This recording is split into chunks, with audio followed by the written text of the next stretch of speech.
Nous allons traiter aujourd'hui de la formation stellaire dans les galaxies. Un peu de théorie n'a jamais fait de mal à personne. Qu'est-ce que la formation stellaire? La formation stellaire est le processus par lequel les régions denses et froides dans les régions moléculaires du milieu interstellaire se condensent pour former de nouvelles étoiles. Un nuage interstellaire est en équilibre hydrostatique si la pression de l'énergie cinétique du gaz, qui va tendre à faire dilater ce nuage de gaz, est en équilibre avec l'énergie potentielle des forces gravitationnelles qui tend à ce que le nuage s'écroule sur lui-même.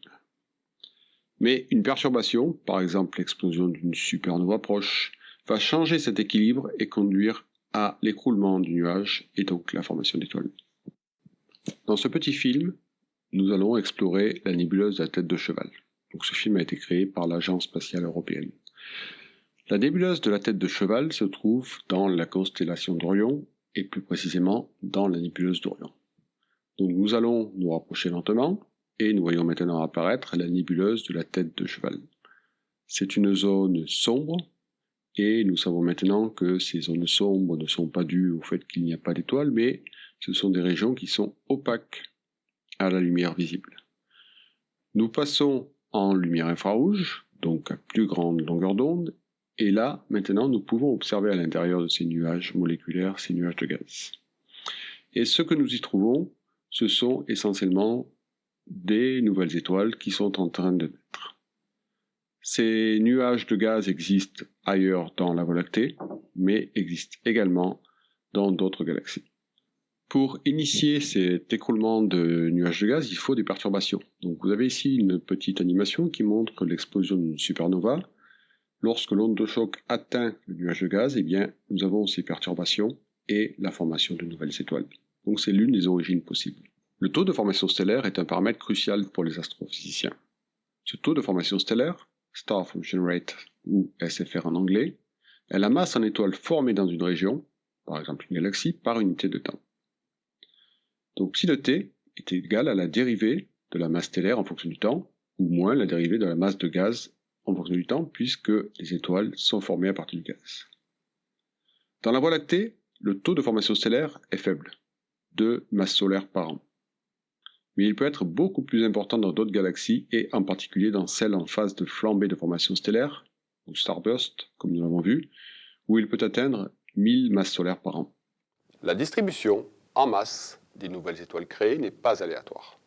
Elle suit une distribution que l'on appelle la fonction initiale de masse, en anglais Initial Mass Function, et donc c'est pour ça que l'on trouve les lettres IMF.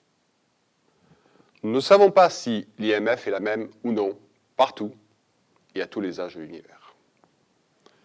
Par définition, l'IMF se calcule entre une masse minimum, qui est de l'ordre d'environ 1/10 de la masse du Soleil, et une masse maximum, qui est environ de 120 fois la masse du Soleil.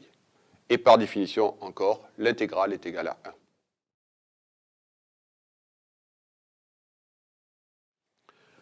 Plusieurs estimations de cet IMF existent, elles ont été estimées à partir de différentes observations. Mais l'allure globale est la même, elle est représentée par la courbe rouge que l'on voit ici. Ces IMF ont peu d'étoiles très massives et beaucoup d'étoiles de faible masse. Et le pic, la masse caractéristique, se trouve aux environs de 1 masse solaire pour la plupart des fonctions initiales de masse. Nous allons maintenant étudier le théorème du viriel. C'est sans doute la partie la plus ardue de la session. Mais ce théorème va nous donner la condition pour former une étoile à partir d'un nuage de gaz. Nous supposons un nuage de gaz sphérique, de rayon R et de masse M. Le théorème du viriel, vous pouvez suivre ce lien pour avoir plus d'informations, décrit un système en équilibre, donc un nuage de gaz ici. Si l'énergie totale du système est notée E, et son énergie potentielle gravitationnelle est notée U, nous avons E qui est égal à 1/2 de U. L'énergie totale est la somme de l'énergie cinétique, due au mouvement des particules, et de l'énergie potentielle. Et nous avons le lien entre ces deux formes d'énergie, 2K plus U est égal à 0. Dans les nuages de gaz, l'énergie cinétique K est due au mouvement des atomes. S'il y a n atomes dans un nuage, K est égal à 3/2 de nkt, où n est le nombre d'atomes et T la température, K étant la constante de Boltzmann. L'énergie potentielle pour un nuage sphérique de gaz, déterminée par le lien ici, est notée U, qui est égale à moins 3/5 de Gm2 sur R, où G est la constante gravitationnelle, M est la masse du nuage et R le rayon. Et donc, nous obtenons à la fin le théorème du voyelle qui nous donne 3mkt sur mh, la masse d'hydrogène, est égal à 3/5 de Gm au carré sur R. À partir de cette équation, nous allons étudier trois hypothèses. Si le système est stable, il vérifie le théorème du voyelle, rien ne se passe. Si le terme de gauche est supérieur à celui de droite, l'énergie cinétique gagne et le nuage est en expansion. Si celui de droite est supérieur à celui de gauche, la gravité gagne et le nuage s'effondre et forme finalement une étoile. À partir de là, nous allons pouvoir déterminer la masse de Jeans. Donc nous allons être récompensés. Nous cherchons la condition pour qu'un nuage de gaz s'effondre sur lui-même, c'est-à-dire 3mkt sur mh est égal à 3/5 de Gm carré sur R. Pour un nuage de gaz sphérique et de densité constante, on peut exprimer R en fonction de la masse M et de la densité ρ. Ce qui donne finalement pour la masse de Jeans, que l'on note mj, l'équation qui est ici.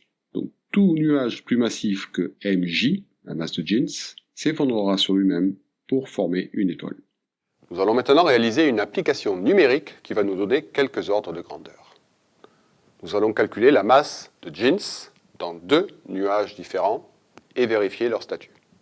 Donc la masse de Jeans est représentée ici. Je répète, mj la masse de Jeans, 5k, k est la constante de Boltzmann, divisé par 2 mh sur g, masse d'hydrogène, constante gravitationnelle, à la puissance 3/2, 3 sur 4pi, ou plutôt racine carrée de 3 sur 4pi, donc c'est une constante, et T3 sur ρ, où T est la température, et ρ la densité à la puissance 1/2.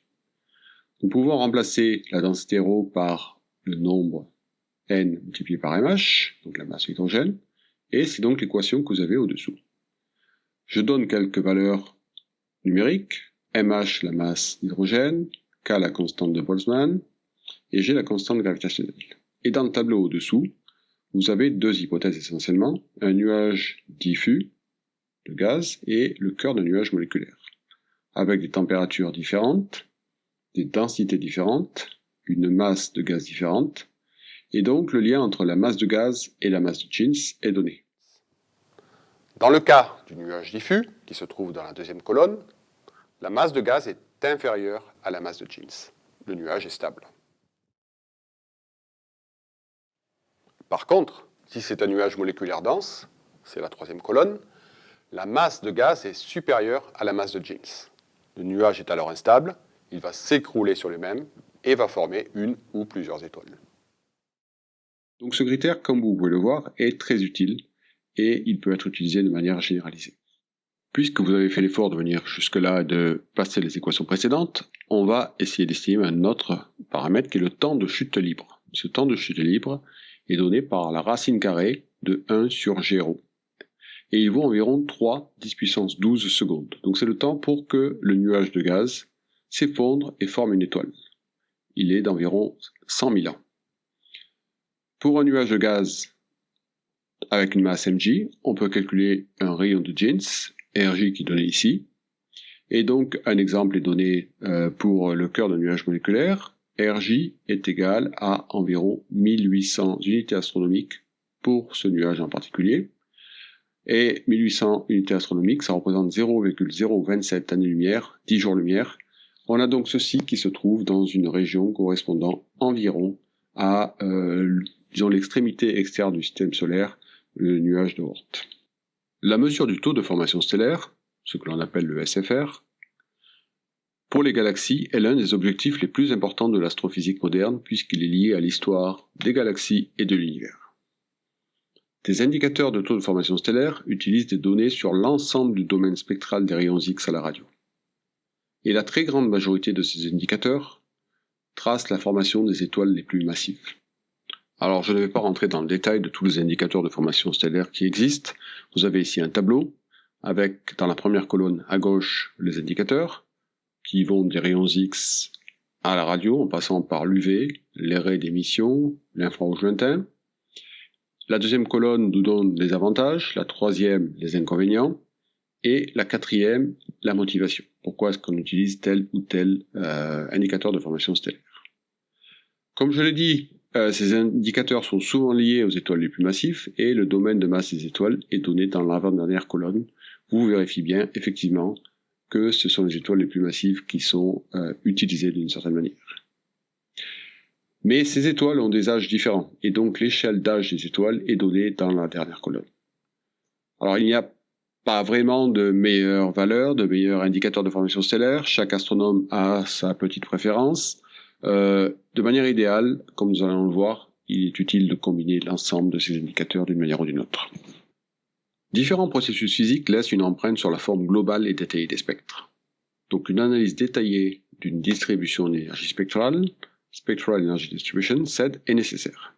L'ajustement d'une SED, ce qu'on appelle le SED fitting, permet de dériver l'ensemble des paramètres physiques d'une galaxie en comparant la SED observée à des modèles. Alors ça peut être 10 modèles, 100 modèles, mais souvent ça atteint des millions, voire des dizaines ou des centaines de millions de modèles. C'est une approche panchromatique qui est différente de celle que nous avons vue dans la slide précédente. Il y a des avantages qui sont importants, c'est l'ensemble de l'information spectrale qui est prise en compte. Par contre, évidemment, ça nécessite une bonne couverture spectrale pour être efficace. Le logiciel SIGAL que vous pouvez trouver sur ce site, par exemple, prend en compte un large éventail de phénomènes physiques pour créer des modèles réalistes de l'émission de galaxies qui sont comparés aux données. C'est terminé pour aujourd'hui. Merci pour votre attention.